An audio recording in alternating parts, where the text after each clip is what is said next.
क्या आपने कभी महसूस किया है कि आपने अपना सब कुछ दे दिया फिर भी आपको बाहर ही खड़ा रखा गया? क्या आपने कभी देखा है कि लोग आपकी मेहनत इस्तेमाल करते हैं लेकिन आपके सच से डर जाते हैं? अगर हाँ, तो ये कहानी सिर्फ कंगना रनौत की नहीं है। ये हर उस इंसान की कहानी है जो सिस्टम के अंदर रहकर भी कभी अपना नहीं बन पाया, क्योंकि बॉलीवुड में एक आउटसाइडर हमेशा आउटसाइडर ही रहता है।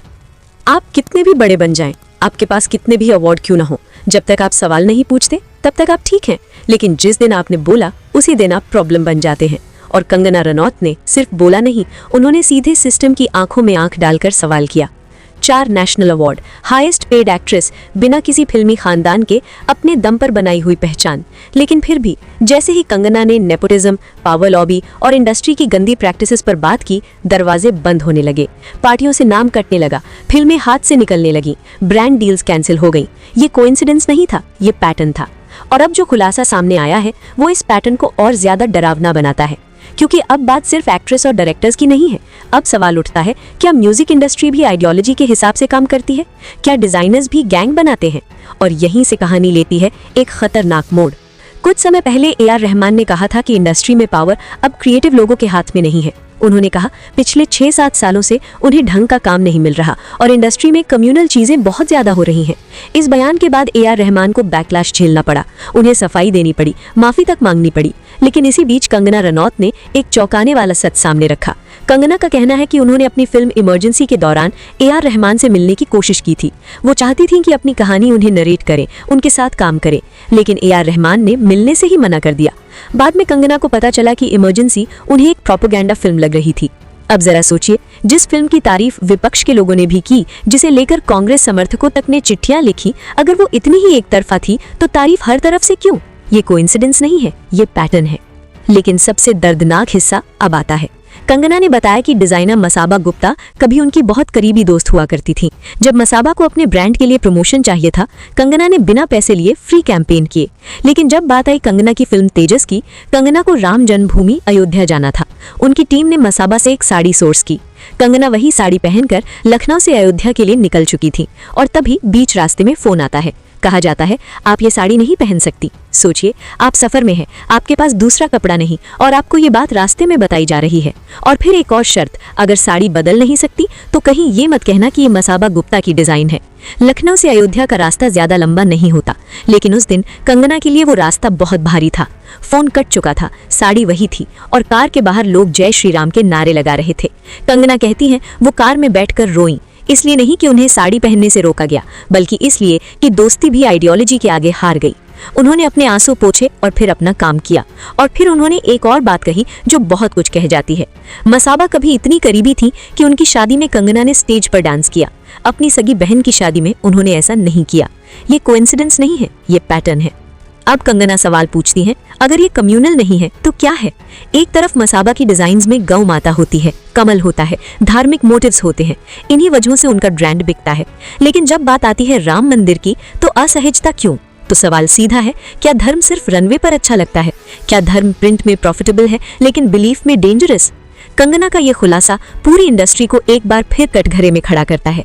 हालांकि अभी तक मसाबा गुप्ता की तरफ से कोई प्रतिक्रिया नहीं आई है, लेकिन सवाल अब उठ चुका है और सवाल बहुत बड़ा है।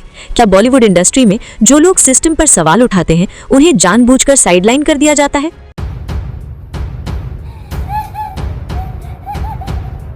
मुंबई की चमकती रोशनी में जब भी धर्मेंद्र का नाम लिया जाता है तो लोगों की आंखों में बस एक ही तस्वीर उभरती है, मजबूत कंधे, गहरी आवाज और रोमांस से भरी वो मुस्कान जिस पर पूरा देश फिदा था।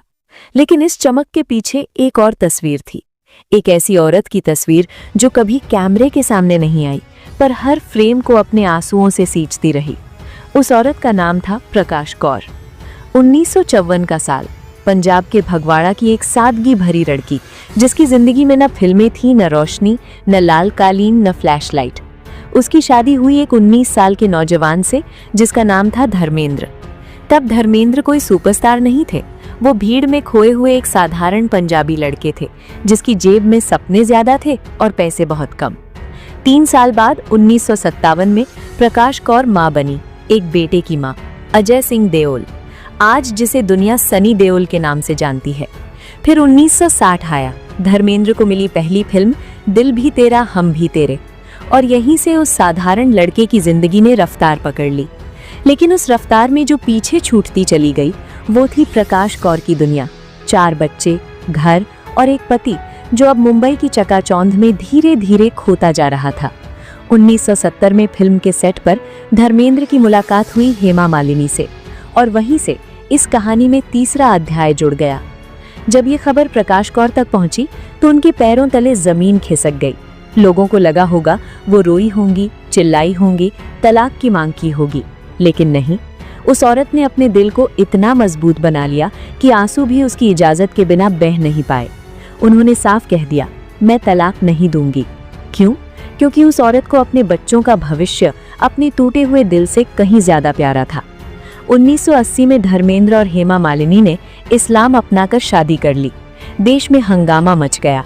हर अखबार, हर मैगजीन, हर चाय की दुकान पर बस एक ही सवाल, प्रकाश कौर ने तलाक क्यों नहीं लिया? और फिर आया वो इंटरव्यू, स्टारडस्ट मैगजीन 1981, जब प्रकाश कौर ने कहा, मैं न ज्यादा पढ़ी लिखी हूँ न ज्यादा खूबसूरत, कोई भी आदमी मेरे मुकाबले में हेमा को ही चुनेगा। सोचिए, एक औरत का आत्मसम्मान जब इस तरह अपने ही हाथों खामोशी से कुचल दिया जाए तो वो कमजोरी नहीं होती, वो एक माँ का बलिदान होता है। उन्होंने ये भी कहा, धर्मेंद्र शायद दुनिया के सबसे अच्छे पति नहीं, पर वो दुनिया के सबसे अच्छे पिता जरूर हैं। ये शब्द नहीं थे, ये एक औरत की अपने बच्चों के लिए खड़ी की गई ढाल थी। धर्मेंद्र 2 घरों में बट गए, एक घर प्रकाश कौर और 4 बच्चे, दूसरा घर हेमा मालिनी और उनकी बेटियां ईशा और आहना। कभी दोनों घर एक नहीं हुए, भाई बहन एक साथ नहीं पले, लेकिन फिर भी प्रकाश कौर ने अपने बच्चों में पिता के खिलाफ कभी जहर नहीं घोला। उन्होंने सिखाया, तुम्हारे पिता जैसे भी हैं वो तुम्हारे पिता हैं। जब सनी देओल के बारे में अफवाह फैली कि उन्होंने गुस्से में हेमा मालिनी पर हमला किया तो सबसे पहले सामने आई प्रकाश कौर। उन्होंने कहा, मेरे बच्चों में अच्छे संस्कार हैं, वो किसी को चोट नहीं पहुंचा सकते। उधर दूसरी तरफ धर्मेंद्र का निजी जीवन शादी के बाद भी शांत नहीं हुआ। हेमा मालिनी ने खुद एक बार कहा था वो दूसरे हीरो के साथ तस्वीरें खिंचवाने पर आपत्ति जताते थे, और जब बॉबी देओल नीलम से शादी करना चाहते थे तो वही पिता दीवार बनकर खड़े हो गए। जिस इंसान ने खुद 2 जिंदगियां चुनी थी वो अपनी औलाद को एक अभिनेत्री से जुड़ने के खिलाफ थे। ये विरोधाभास था, या फिर पोजेसिवनेस, या फिर वो डर जो सिर्फ एक पिता ही समझ सकता है। लेकिन इन सब के बीच एक औरत थी जो हर सुबह उठकर बस एक ही दुआ मांगती थी, मेरे बच्चे अपने पिता से दूर न हो। आज धर्मेंद्र के नाम पर हॉल भर जाते हैं, स्टेज गूंज उठता है, पर उस औरत का नाम किसी अवार्ड फंक्शन में नहीं लिया जाता। प्रकाश कौर, जिसने कभी खुद को नहीं चुना, हर बार अपने बच्चों को चुना। तो क्या आपको लगता है कि प्रकाश कौर ने तलाक न लेकर सही किया? हाँ या ना कमेंट में जवाब जरूर लिखें और वीडियो को लाइक और शेयर कर अपना प्यार और सपोर्ट भी जरूर दिखाएं।